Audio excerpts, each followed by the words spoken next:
तो ठंडी भाग जाएगी।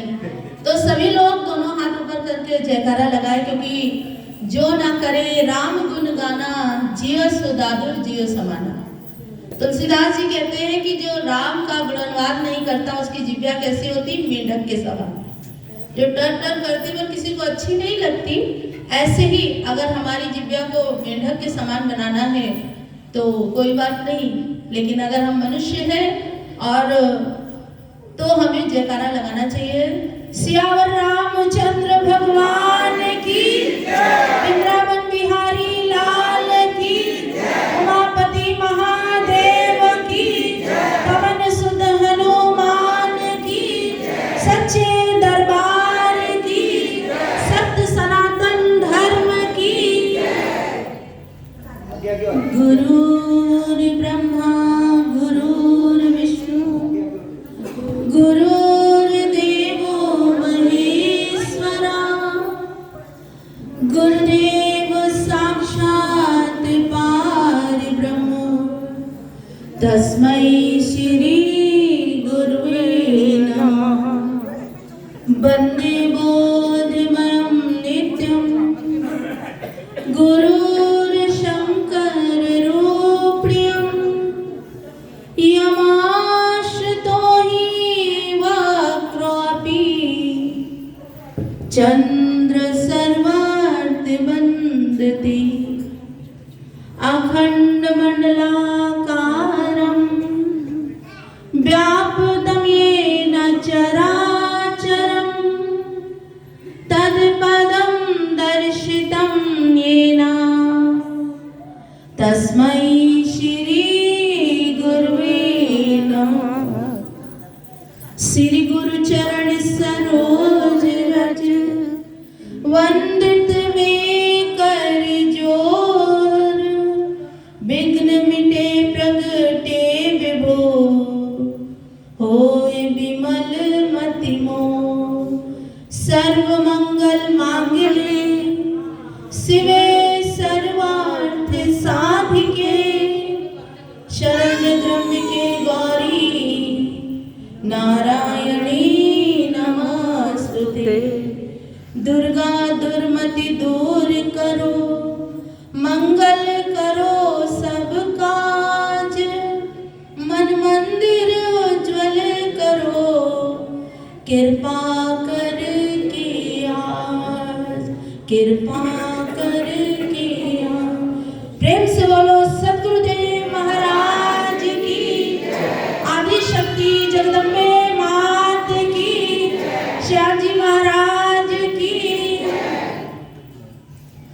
भगवत प्रेमी सज्जनों, माताओं, प्यारी बहनों, प्रभु के पावन चरणों में बैठकर काफी देर से हम सभी सुंदर सुंदर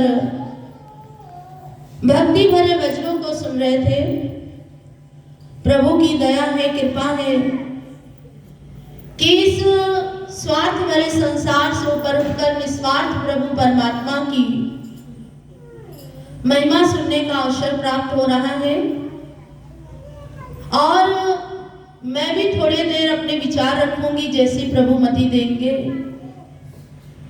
सबसे पहले आप सभी को नए वर्ष की हार्दिक हार्दिक शुभकामनाएं।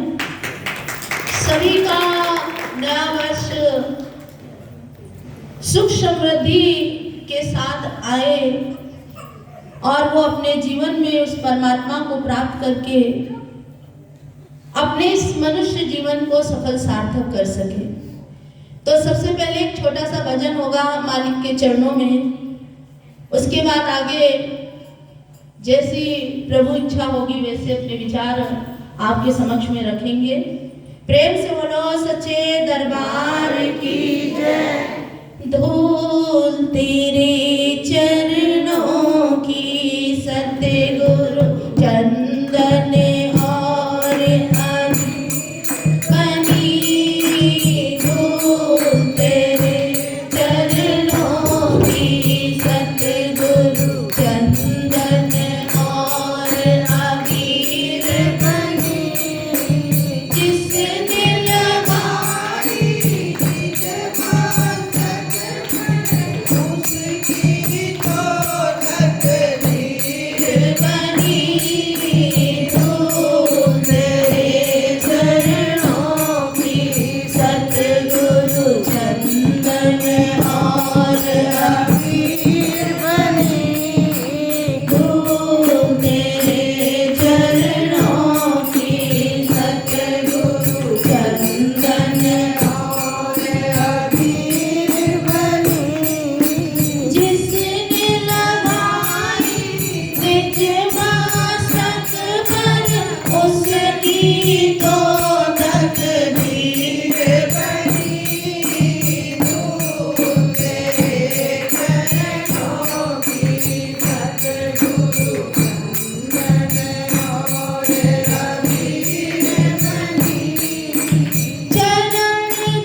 युग युग से सब वेद पुराण संत शरण की महिमा गाए।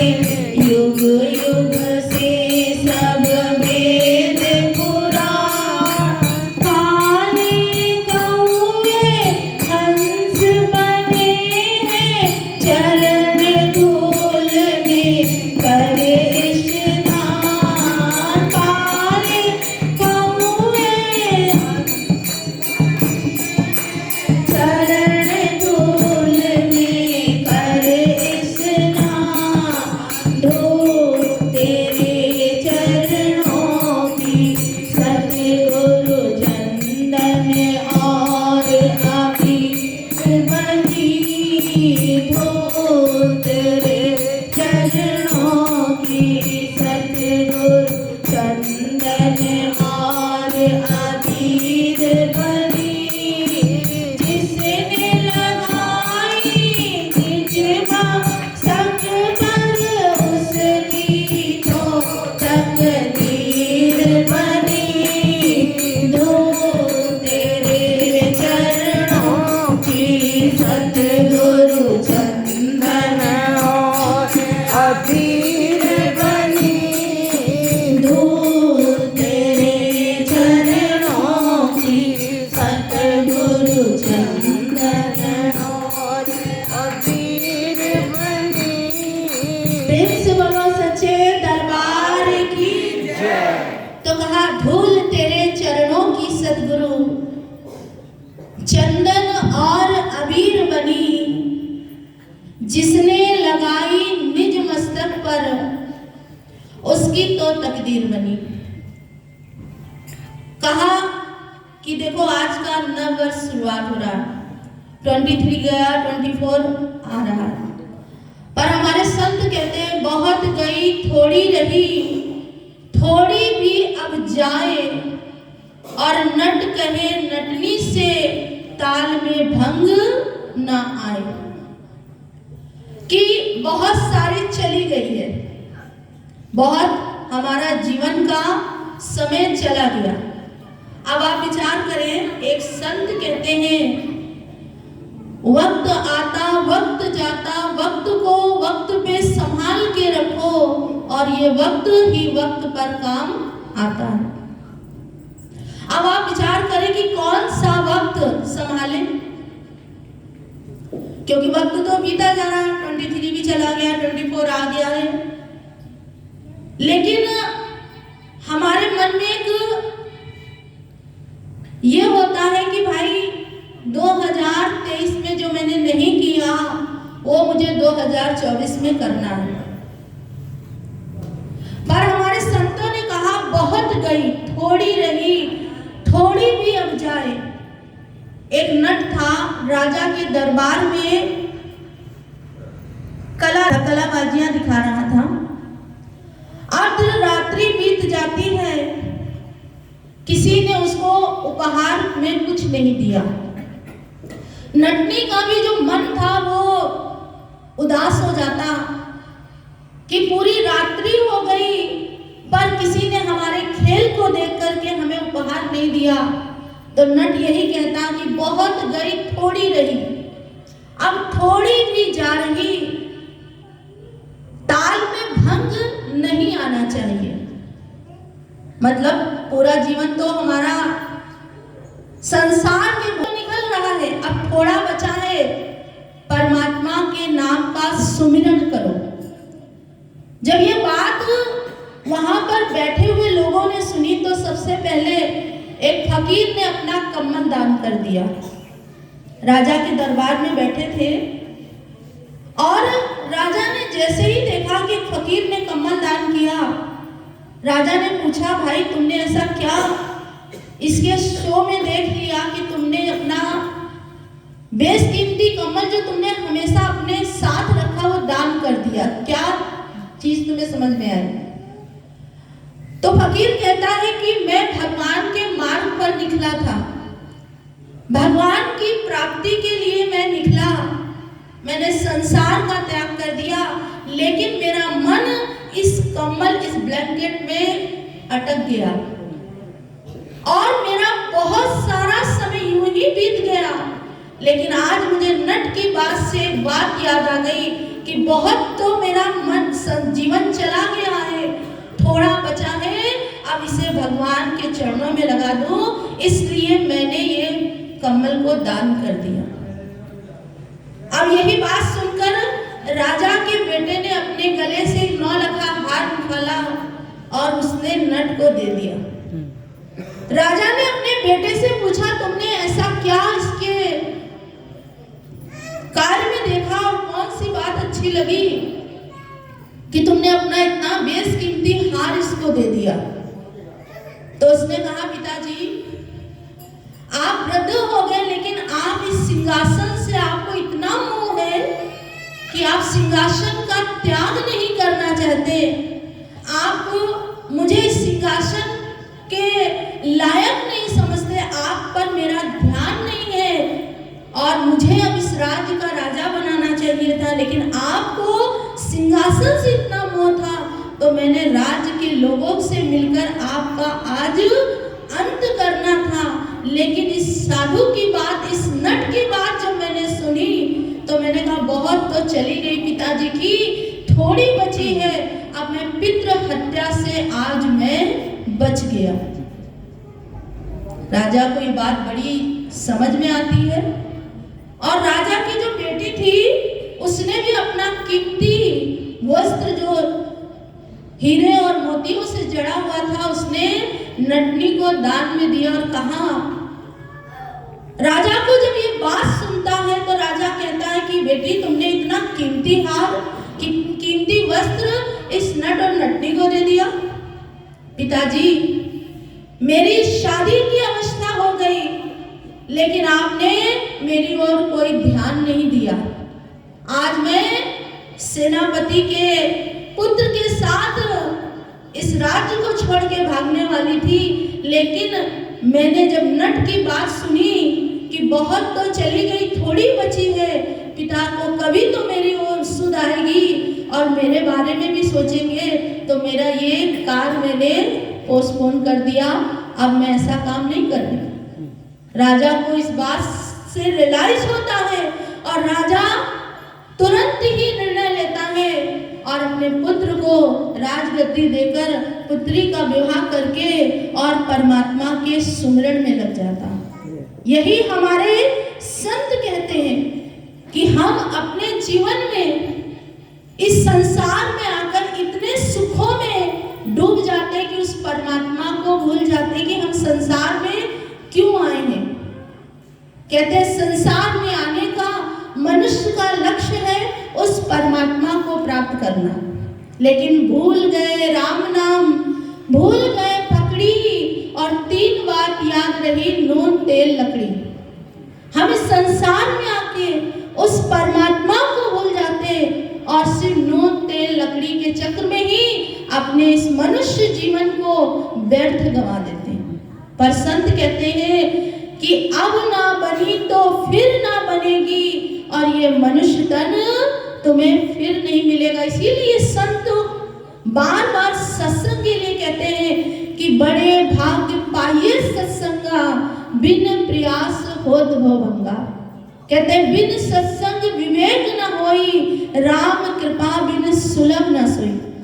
कि सत्संग बड़े भाग्य से प्राप्त होता है और बिना सत्संग के विवेक की भी प्राप्ति नहीं हो सकती। इसीलिए हमारे संत कहते हैं कि शरीर को पाकर के भी अगर हमने परमात्मा के नाम का सुमिरन नहीं किया, भजन नहीं किया, तो हमारा ये मनुष्य जीवन निरर्थक है। इसीलिए संत कहते हैं भजन में, प्रेम से बोलिए श्री सद्गुरुदेव महाराज।